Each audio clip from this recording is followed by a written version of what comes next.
자, 424페이지 보면 2번을 볼 텐데, 요게 이제 MPN 물건에서 핵심이에요. 선순위 채권이 있으면 그 선순위 채권이 배당을 먼저 타갈 거니까, 채권 사올 때 선순위 채권이 배당 타가는 금액을 빼고 사오셔야 돼요. 그게 경매하고 다른 점이에요. 낙찰 받을 때는 선순위 채권자가 있어서 그 사람이 배당을 타간다. 아, 그러든지 말든지 해요. 나한테 달라드는 게 아니니까. 내가 낸 돈에서 배당을 타가고 끝날 거니까 나한테 달라들지 않아요, 낙찰자한테. 신경도 안 썼어요, 지금까지 경매에서는. 근데 NPL 채권을 매입할 적에는 선순위 채권이 있으면 그 사람이 채권 사온 저보다 선순위 채권자라면 배당을 다 먼저 타갈 거니까 그 금액만큼 빼고 그 채권을 사와야지 남는 장사가 된단 말이에요. 그래서 가로 1번에 보면 소액 임차인이 있다 그러면 소액 임차인이 최우선 면제 받아가는 금액을 계산해서 그걸 빼줘야 돼요. 그러니까 그 부실채권 파는 사람이랑 얘기할 때 우리가 얘기할 것은 주로 위에 나왔던 선순위 권리자, 그 다음에 이번에 선순위 채권자 얘기해야 돼요. 소액 임차인이 2명 있어요. 그래서 뭐 3,700씩 그 먼저 배당을 받아갑니다. 그러니까 그만큼은 채권 배당 받을 때 밀리니까 제가 그 채권을 3,700 두 번 해서 6천 얼마만큼은 빼야 됩니다. 이렇게. 그게 우리가 이제 주장할 거예요. 그 다음에 가로 2번이 문제예요. 가로 2번은 법정 기일이 빠른 조세 채권 이렇게 돼 있어요. 조세 채권은 저당권자하고 그 부실 채권요. 저당권하고 경쟁을 할 때 법정 기일이 기준이에요. 법정 기일이. 그 법정 기일이 뭔지는 이제 또 배워요.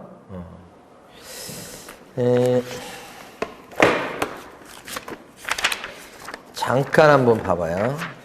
큰 책에서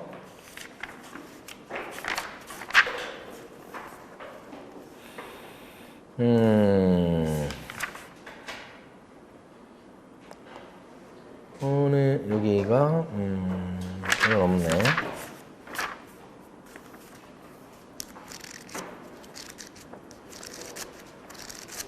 저기 봐봐요.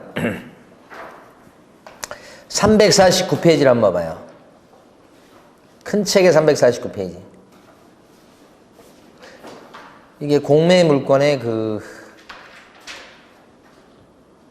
배당 요구 및 채권 신고 현황 자료입니다. 근데 거기 보면 제일 위에 칸에 보면 제목에 보면 중간 정도에 법정 기일이라고 된 거 있죠. 제일 위에 제목에 성명이 있고 옆에는 압류 일자 있고 옆에는 법정 기일이 있고 설정 금액이 있고 배분 요구 채권액이 있고 배분 요구 1 있고 이렇게 나오잖아요. 왜 반대쪽을 보고 계시죠? 349페이지. 네. 법정 기일이라고 나와 있잖아요. 가운데 정도에. 그 옆에가 압류 일자가 나오잖아요. 그렇죠? 바로 옆에는 압류 설정 일자 나오잖아요. 법정 기일이 있고 위에 제목에서 보시는 건데 지금. 그런데 5번을 보세요. 5번에 압류 등기예요. 압류 등기된 그 권리자가 누구냐? 등기한 권리자가 상록구청이에요. 지방세겠죠. 지방세. 상록구청이니까. 압류 등기 날짜는 16년 10월 17일이에요. 근데 법정기일은 16년 10월 17일이 아니고 5월 달이죠. 그죠? 옆에는 5월 2일부터 5월 2일인가? 부터 19년 5월 23일 이렇게 돼 있잖아요. 요게 법정기일, 납부기한이에요. 그러니까 제일 앞에 있는 게 법정기일이에요. 제일 앞에 나온 거. 그럼 압류 등기된 날짜는 16년 10월 17일이지만 법정기일은 16년 5월 3일이에요. 밑에 것도 보면 용인시청의 압류 등기인데 그게 압류 등기된 날짜는 17년 3월 23일이에요. 2월 23일, 17년. 근데 오른쪽에 보면 법정기일은 빨라요. 언제요? 15년 8월 1일. 법정기일이 뭐냐면 고지서 발송일이라고 생각하시면 돼. 세금 내라고 하는 고지가 나가는 때 발송일, 고지서 발송일 이렇게.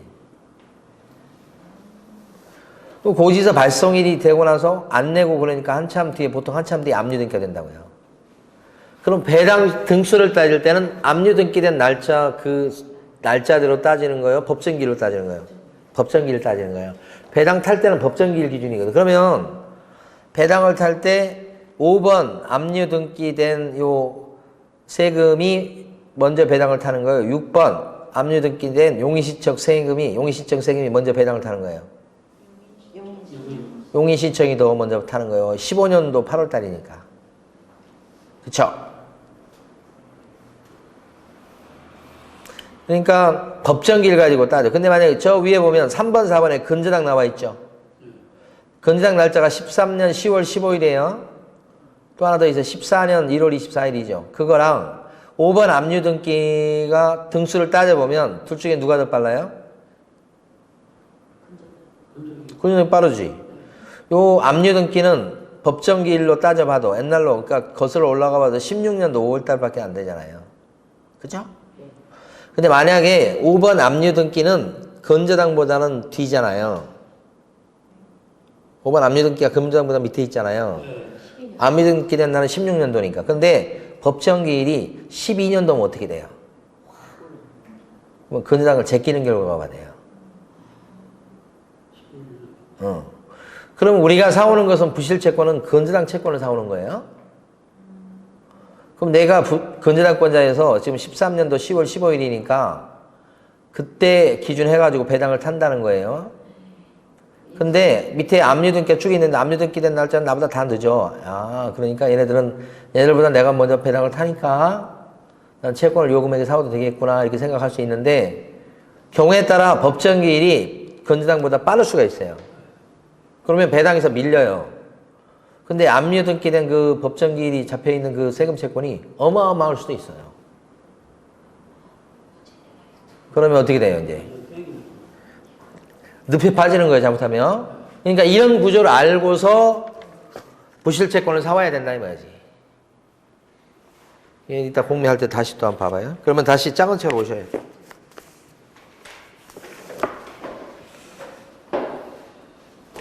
다시 424페이지 보시게 되면 2번에 가로 2번 법정기일이 빠른 조세채권이 있으면 그 조세채권이 어떻게 돼요? 저당권보다 빠르다는 거예요. 법정기일이. 그러면 배당에서 밀려요. 밀리게 되니까 그것만큼은 빼고 사온다 이거예요. 당해세 있어요. 당해세. 당해세는 경매 목적물에 부과되는 세금이에요. 상속세, 증여세 이런 거예요. 당해세는 배당에서 빠질 때 그 어떤 세금보다 먼저 빼요. 제일 먼저 빼요. 그러니까 그건 뭐 법정기일 이런 거 따질 게 아니에요. 당해세가 있다 그러면 제일 먼저 빠지는 거예요. 가로 4번에 있는 3년치 퇴직금과 3년치 3개월치 임금채권도 제일 먼저 빠져요. 이런 것도. 체납관리비 있죠. 체납관리비. 예. 이것도 선순위 채권으로 봐야 돼요. 왜 그러죠? 왜 그런 거예요? 체납관리비는 나오지도 않잖아요. 근데 체납관리비는 등기부에 나오지도 않고 그렇지만 체납관리비는 낙찰자가 거의 부담해야 돼요. 그러면 선순위 세입자가 있는 거하고 똑같아요. 그 정도. 그러니까 그런 체납관리비도 공제해야 됩니다. 이렇게 해서 싸게 사와야 되는 거예요. 이걸 주장해서.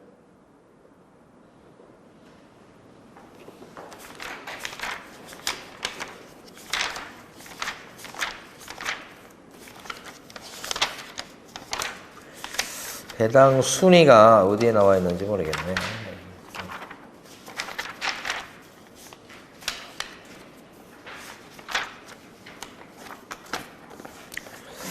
배당 순위가 왜 안 보이지? 어쨌든 지금 424페이지에서 2번 선순위 채권이 있을 때 빼준다는 거 이게 경매하고 달라요. 채권 사올 때 그거 알아두셔야 돼요. 2번이 핵심이에요. 그 다음에 제2절 물권 분석 있잖아요. 근데 뭐니 해도 MPN 물건에서 채권 사올 때도 보면 MPL 채권도 채권 사오는 거잖아요. 건재당권자로부터 채권을 사오는 거잖아. A라는 사람. 매입. 매입할 때도 매입하는 사람은 권리 분석을 해보고 물권 분석을 해보고 해야 돼요. 권리 분석할 때 방금 전에 봤듯이 경매하고 똑같이 선순위, 세입자나 유치권자 있을 때 그 사람들을 갖다가 파악해보는 거 중요하죠. 경매 낙찰할 때는 이것만 있으면 되는 거예요. 근데 NPL 채권일 때는 지금 노란 게 들어가요. 선순위 뭐예요? 채권자도 감안해야 된다. 이게 경매하고 다른 점이다. 노란 부분이. 또 경매하고 똑같은 게 물권 분석 하셔야 돼. 물권 분석의 핵심은 입지 분석. 입지가 좋네요. 그 다음에 교통. 일반 물건이 좋다 나쁘다 할 때 이거 그대로 똑같아요. 경매랑. 경매랑 똑같아. 얘도. 다른 점이 요거란 말이에요. 요거. 똑같아 이거. 그래서 역세권이 있으면 좋겠죠.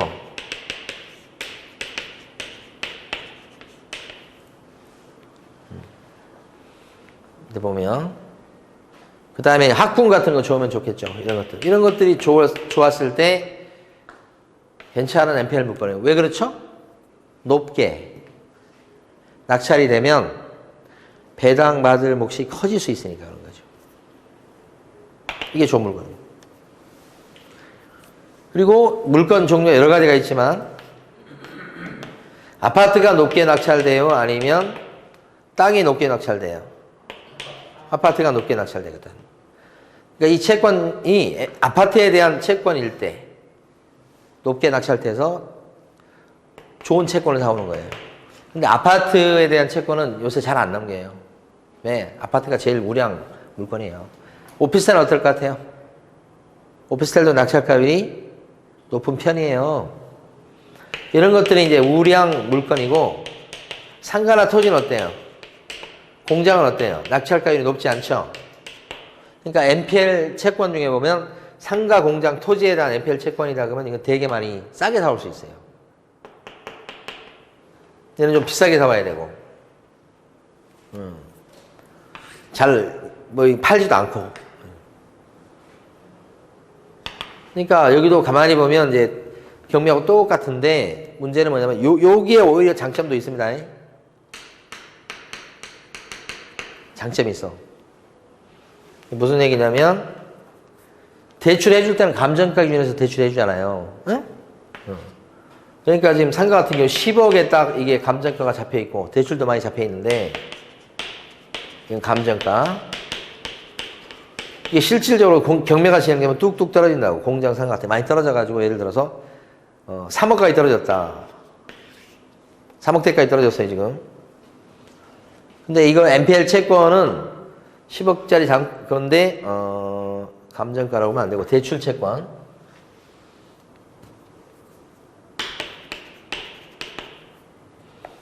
다시 한번 생각해봐요. 대출 채권인데 10억짜리 대출 채권이 있어. 이게 가격 자체는 예를 들어서 뭐 한 13억 되고 뭐 그래. 이게 감정가. 대출이 이제 10억. 최고 금액 기준이에요. 실제 대출은 뭐 한 6억, 7억 이렇게밖에 안 나갔어요. 7억밖에 안 나. 실제 대출 금액은 7억 뭐 이런 거. 7억 얼마인데 이제 좀 넉넉이다 그래서 10억까지 잡았다 치고. 근데 그 물건의 감정가는 13억이고. 이게 떨어진 거예요. 이게 쭉쭉쭉쭉쭉 떨어져서. 이제 절반 가격 6억으로 떨어진다고요. 6억.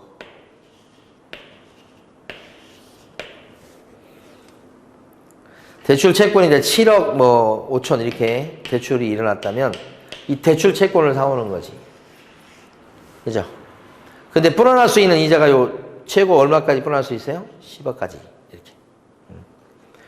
이렇게. 10억 못 채울 거예요, 요새는 거의. 옛날에 막 거의 채웠거든요. 요새는 연체 이자율이 낮아져서 이거 잘 못 채운다고. 그럼 이렇게 되면 6억대, 절반인 6억대까지 떨어졌다 그러면 채권을 갖다가 7억 5천 정도에 사오고 이것도 비싸게 나온 거죠. 13억짜리인데 7억 5천에 채권 사와가지고 채워서 이제 뭐 9억 언저리까지 간다면 그 차이를 먹을 수 있다. 그러면 이 불어난 금액이 예를 들어 9억까지 이제 불어났다. 그렇게 되면 요 갭이 있는 거죠.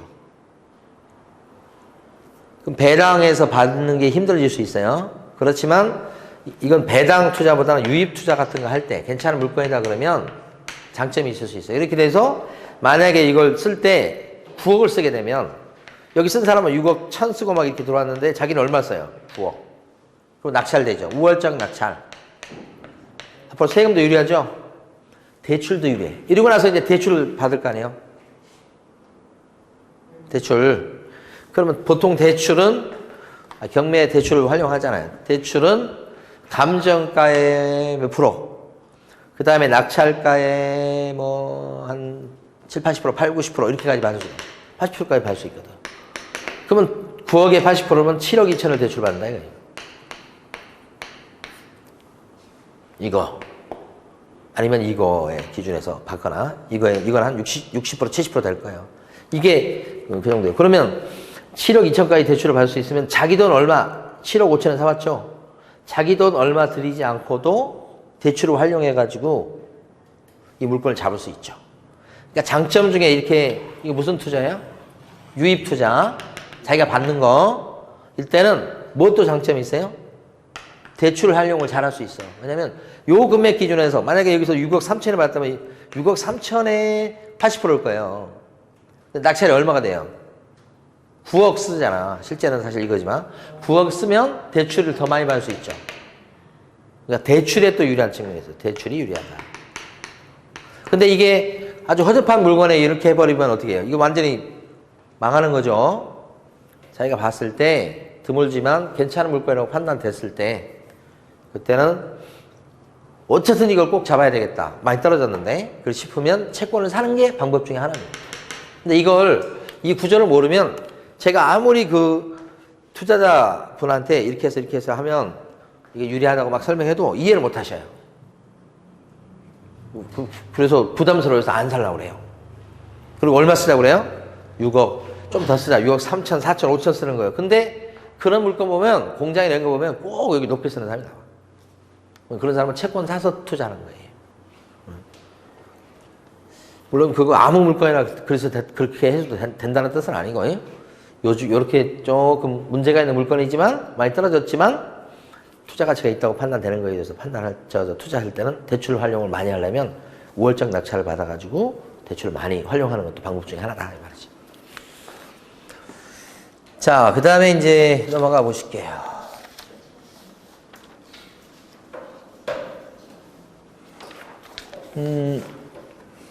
426페이지 가시면 2번 배당 분석 나온 게 있어요. 조금만 더 하시면 돼. 배당 분석 방법 보시면 2번에 가로 1번 보면 여기서 이해하셔야 돼요. A가 1등 근저당권자고 7천이고 B인데 2등은 4천이고 C는 6천이에요. 그러면 배당받을 금액이 어떻게 되냐? 1억에 낙찰이 됐다면 1등 A가 7천 가져가고 2등 B는 4천 중에서 3천을 배당받죠. C는 어떻게 돼요? 빵원이야. 그러면 예를 들어서 이 1번 근저당권 요 7천 요거 배당을 다 받잖아요. 요 7천만 원 요 채권을 6천에 사왔다 그러면 1,000만 원 버는 거예요. B 같은 경우는 B 근저당권자는 지금 4천 받을 돈이 있는데 배당은 1억에 낙찰됐으니까 3천밖에 못 받고 1,000만 원 날릴 수는 있어요. 그렇죠? 근데 그래도 B 근저당권을 예를 들어서 B 근저당권의 그 채권을 갖다가 예를 들어 3천에 사왔다 그러면 어떻게 해요? 손해는 없어요. 2천에 사오면 1,000만 남길 수 있죠. 그런 구조예요. 그러면 배당 투자를 하신다고 그러면 A의 근저당 채권을 사오고 싶어요? B의 근저당 채권을 사오고 싶어요? C 걸 사오고 싶어요? A 거지 당연히. 그러니까 일반적으로 NPL 무자 투자 물건이다 그랬을 때 1순위 저당권이 있죠. 사도 그걸 사야 되는 거예요. 망해도 그것 갖고 망해야 되는 거예요. 그런데 뭐가 있냐면 싸다고 해서 2순위나 3순위 저당권을 갖다가 사오는 경우가 있어요. 망하는 지름길이에요. 그게 경매 낙찰이 이렇게 호락호락 되는 게 아니거든요. 그러니까 누가 MPL 물건 뭐 이렇게 권유하거나 그러면 제일 먼저 1순위 근저당이야? 근저당 채권이야? 이거부터 물어봐야 돼요. 그래서 2순위, 3순위 근저당은 사오는 게 아니에요. 그런데 개인들이 사기당하는 거 보면 얘기하죠. 이게 이 정도 가치평가, 감정가가 나오고 1등 금액이 있고 2등까지는 분명히 배당이 나온다고 막 하면서 사기하는 경우가 있죠. 그런데 배당 분석을 해보셔야 돼요. 진짜 그 낙찰가 그 정도 되는지. 낙찰 사례 분석하시고 통계 분석하시고 막 하셔야 돼요. 근데 원칙적으로 2등이나 3등 저당 채권은 사오는 게 아니에요. 근데 개인들한테 막 나중에까지 이렇게 몰려오는 것들이 있죠. 1번 저당권 아닌 것들이 또 막 돌아다녀요. 또 배당 크게 받을 수 있다고. 투자 금액은 적은데 크게 받을 수 있다고. 크게 받을 수 있지. 근데 날리지 거의 대부분. 그 돈을. 예. 참 어렵습니다 이게. 자, 그 다음에요. 저기 427페이지 보세요. 경매에서 배당은 중요해요? 아니면 중요하지 않다고 그러는 거예요? 배당. 원칙적으로 중요하지 않아요. 왜요? 배당은 낙찰자가 낸 돈에서 채권자들이 배당 타가는 거니까 타가든 못 타가든 나하고 뭔 상관이야. 배당은 별 관계 없어요. 근데 언제 배당이 문제가 돼요? 선순위 세입자가 있을 때만 문제가 되지. 그죠? 선순위 세입자가 확신일자까지 받아서 배당 요구를 했는데 선순위 세입자가 배당을 다 탈지 못 탈지 이런 것들은 이제 배당 분석을 좀 해보셔야지. 그 경우 좀 필요하고 거의 필요가 없어요 사실은. 그런데 MPL 채권은 어때요? 배당이 중요해요. 배당이 중요해요. 여기 지금 가로 3번하고 가로 4번을 비교해봐요. 가로 3번이 근저당 1억에 가압류가 채권이 1억이에요. 낙찰가가 1억 원, 배당금이 1억 원 나왔어요. 그러면 근저당권자 A가 1억 원을 다 가져가요. 우선 면제권이 있어서. B 가압류자는 빵원이에요, 빵원. 아시겠죠? 그러면 요 근저당 A의 근저당 채권을 사오는 건 유망해요. 괜찮다고요? 자, 그 다음에 밑에 두 번째 사례 보면 가압류권자가 A인데 1억 가압류 채권이 있어요. 근데 B는 근저당권자예요. 가압류 등기가 먼저 돼 있네. 그럼 1억이 배당금이라면 가압류 등기 된 사람이 1억 가져가고 근저당권자는 빵원 이렇게 되냐 이 말이에요. 그렇게 안 돼요. 그렇게 안 된다고요. 배당의 가장 기본적인 모습이에요 이게. 요거 아셔야 돼. 이렇게 되면 가압류 등기 된 사람은 요 근저당권자하고 나눠먹기 들어가야 돼요. 어떻게 나눠먹냐면 채권 금액이 있죠. 1억 1대1로 나눠가죠. 지금 배당 나온 돈이 얼마 남았는데요? 1억 나왔죠 지금. 근데 1대1로 가져간다고 둘이 요 금액 1대1로. 그러면 5천씩 가져가는 거지. 5천. 그러니까 가압류 등기된 사람 5천.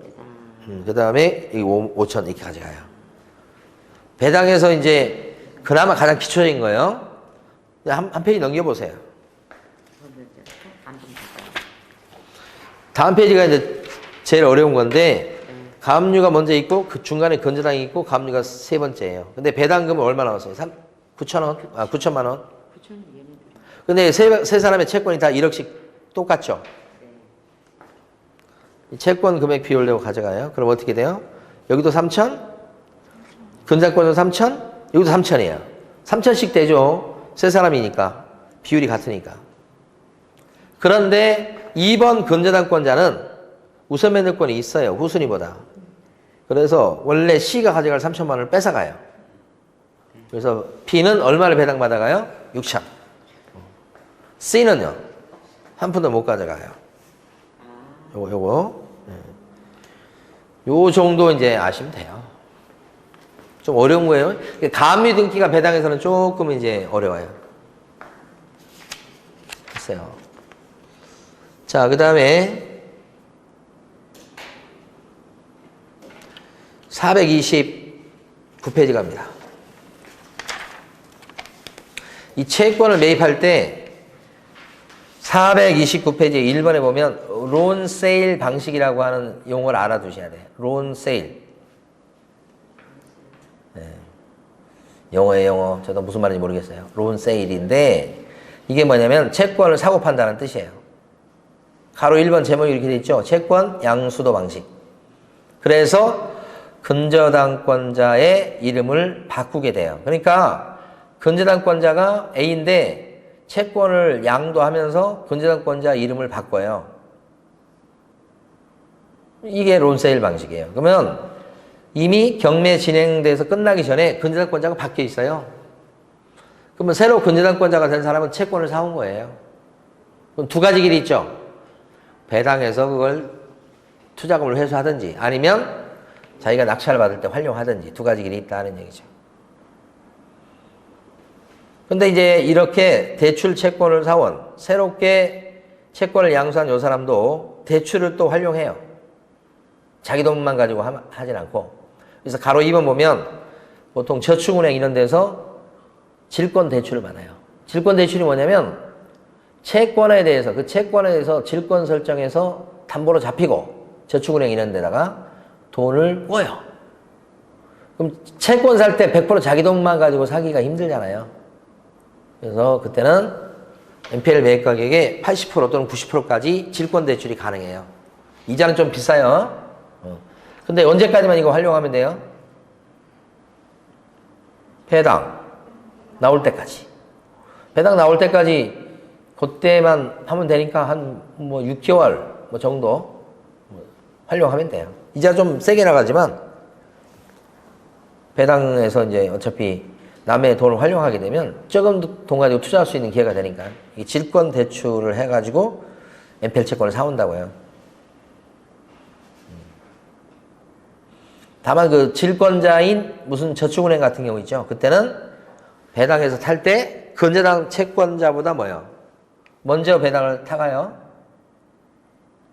근저당권자 채권을 사봤잖아요. 그러면 그 채권 행사를 누가 먼저 해요? 근저당권 사온 여러분이 먼저 행사하는 게 아니고 돈을 꿔준 저축은행 같은 질권 대출은행에서 먼저 대출금을 회수해 가요. 그동안 이자 받아먹고 있다가 대출금을 회수해 가요. 그리고 나머지 돈은 어떻게 해, 이제 그래도 남는 돈이 있으면 여러분이 그 돈을 갖다가 배당도 타고 회수할 수 있게 되죠. 이게 론세일 방식이에요. 그래서 여러분들은 제일 밑에 가로 3번에 11번 보세요. 등기부상에 근저당권자가 바뀌는 이전 등기가 일어나요. 등기부에. 보통 금융기관에서 유동화 전문회사로. 그 다음에 무슨 대부업체. 거기 질권 매입자 이렇게 돼 있죠. NPL 매입자 이렇게 돼 있죠. 그 대부업체라고 쓰세요. 대부업체가 보통 매입자가 많아요. 무슨 대부회사.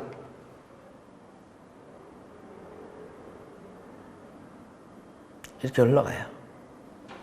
그러니까 채권을 사고 파는 거예요. 그래서 12번에 보면 채권자가 바뀌었다고 채권자 변경 신고서를 제출해요. 그리고 13번에 있는 것처럼 경매하는 날을 연기 신청을 해요. 이자 때문에. 두 번까지는 받아줘요.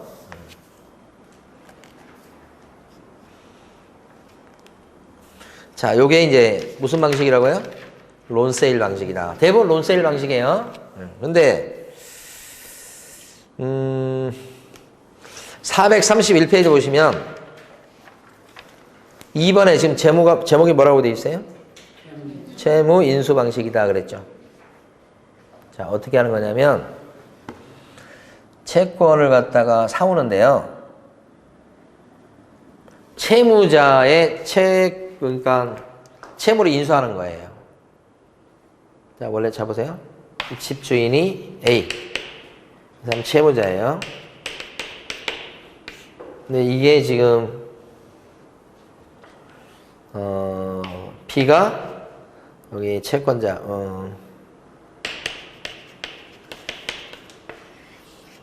예, 근저당권자, 근저당권자. 이 채권을 사오는 게 아니고, 이 채무자의 채무를 인수하는 형식이 되는 거예요. 채무 인수를. 예를 들어서 채권, 여기 지금 받을 수 있는 채권이 예를 들어서 이제 한 10억 정도 돼요. 근데 이게 근저당 채권이다 그러면 많이 받아야 10억이다 이렇게 되는 거지. 근저당 10억, 실제 빚이 10억이라는 뜻은 아니에요. 실제 빚은 여기 한 8억 정도 돼요. 예. 그러면 이제 계약서를 쓸 때 8억에 사오기로 하는 거예요. 얼마 채권을?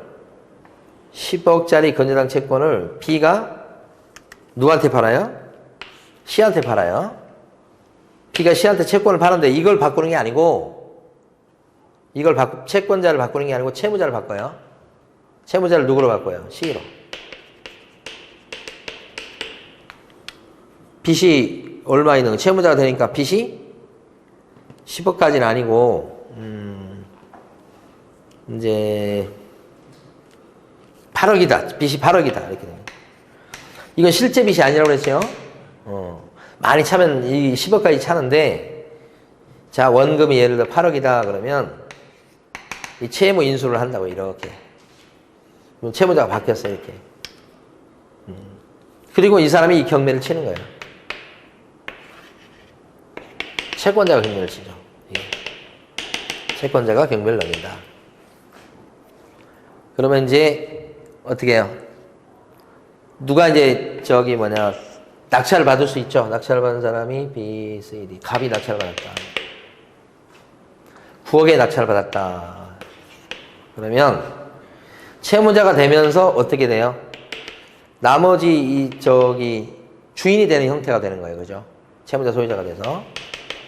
그러면 이 채권자 입장에서는 지금 원금만 회수하면 되니까 그걸 8억에 이렇게 팔면 채무 인수를 8억을 한 꼴이에요.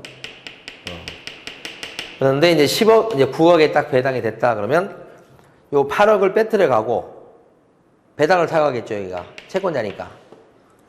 그럼 나머지 돈 1억 남았잖아요. 1억 남은 돈이 어떻게 해요?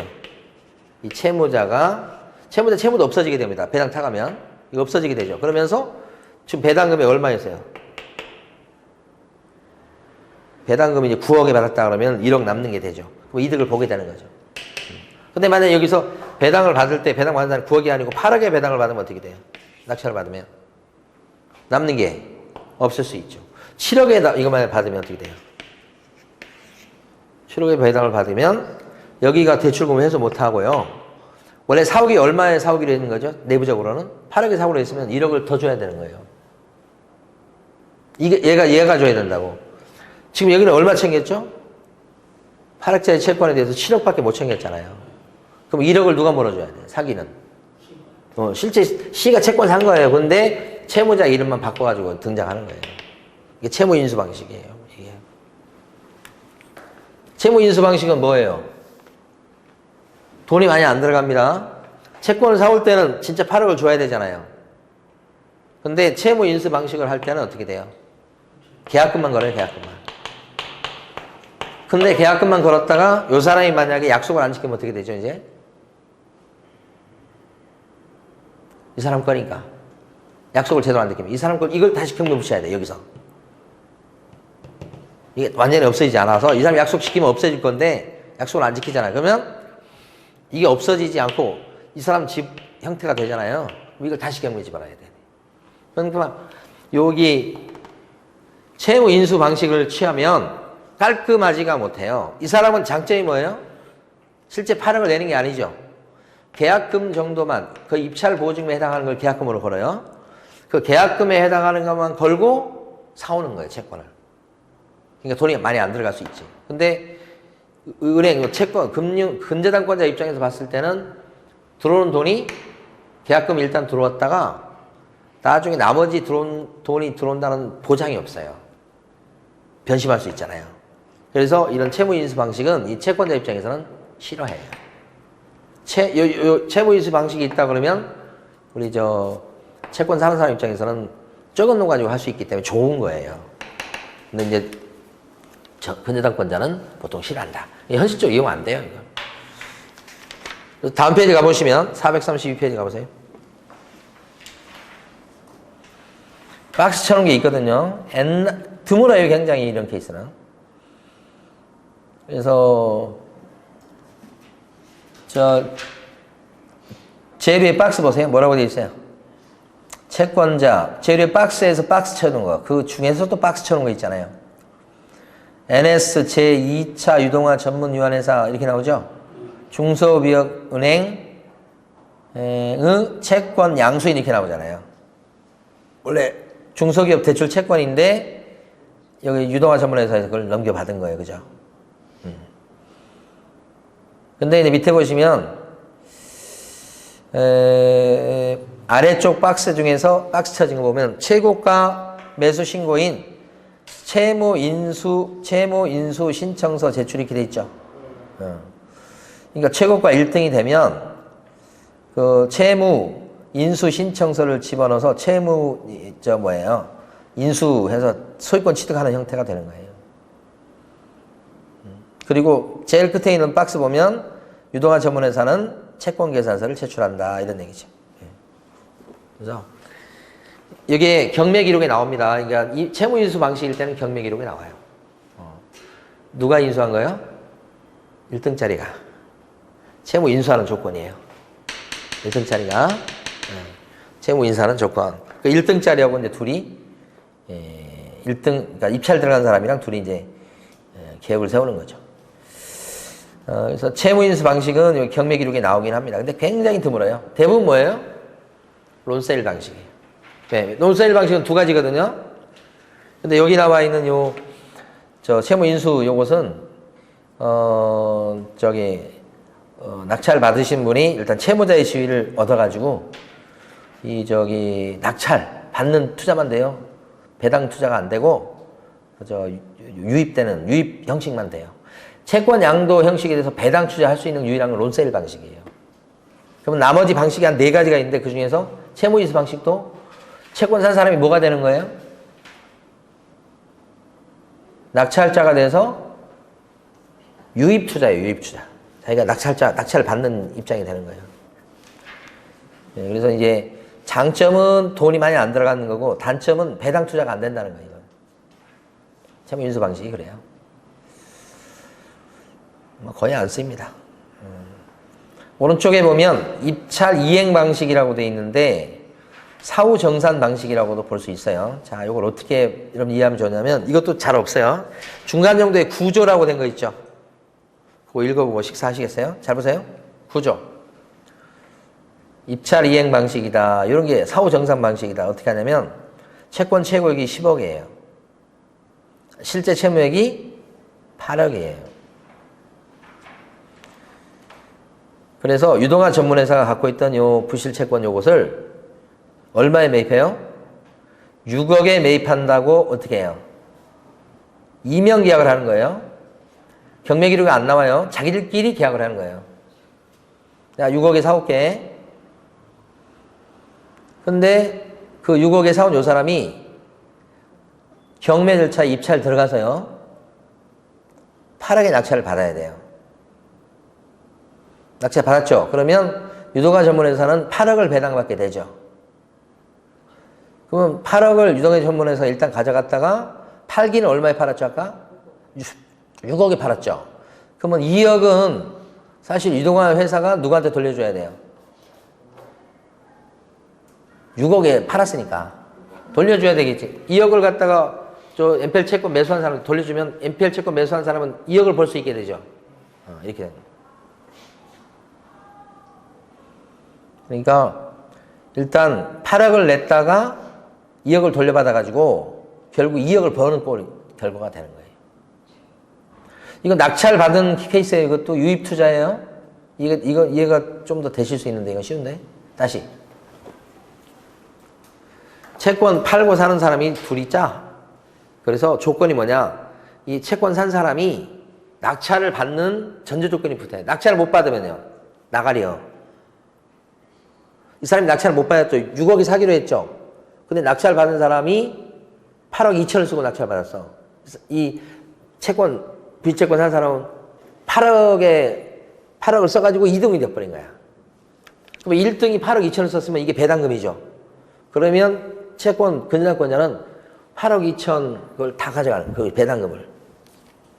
그리고 이 부실채권 산 사람은 낙찰자가 되면 그 채권 금액 산 거 빼고 나머지는 준다고 한 조건이잖아요. 그 약속을 지킬 필요가 없어. 그러면 높게 낙찰되면 누가 다 먹어 이거? 채권 불어난 것 때문에 누가 다 먹어? 근저당권자가 다 먹고 이 부실채권을 산 사람은 입찰 들어가서 1등이 안 되면 나가리라고요. 6억에 사왔으니까 제대로 잘 사왔죠. 근데 입찰 당일날 떨어져 버렸어. 그럼 어떻게 해요? 이 계약은 무효예요. 6억에 사온 계약은 무효라고. 그러면 우리 이 부실채권을 이면 합의로 사온 요 사람은 입찰 들어가서 입찰장에서 1등 되는 게 일단은 뭐예요? 관건이지. 1등을 됐는데 예를 들어서 7억 5천을 쓰고 1등이 됐다. 예를 들어서. 그러면 사오기는 6억에 사왔기 때문에 7억 5천 배당금을 일단 근저당권자가 받을 돈이 한 8억까지 있으니까 일단 그리고 그 중에서 판 금액이 6억이니까 1억 5천은 뭐예요? 돌려주는 거예요. 이렇게. 돌려주는 거라고. 그래서 이제 이게 사후 정산한다는 뜻이에요. 나중에 1등 되면 그때는 판 금액과 요 차익을 갖다가 그건 돌려줄게 이렇게 한다. 이게 사후 정산 방식이에요. 네? 왜? 그때도 계약할 때 계약금 들어가요. 그래서 이제 보통 입찰 보증금 정도를 계약금으로 걸어요. 그거. 네. 됐습니다. 여기까지 받고, 추가적으로 설명드릴 게 조금 더 있어요. 그리고 이제 사례 보도록 하겠습니다.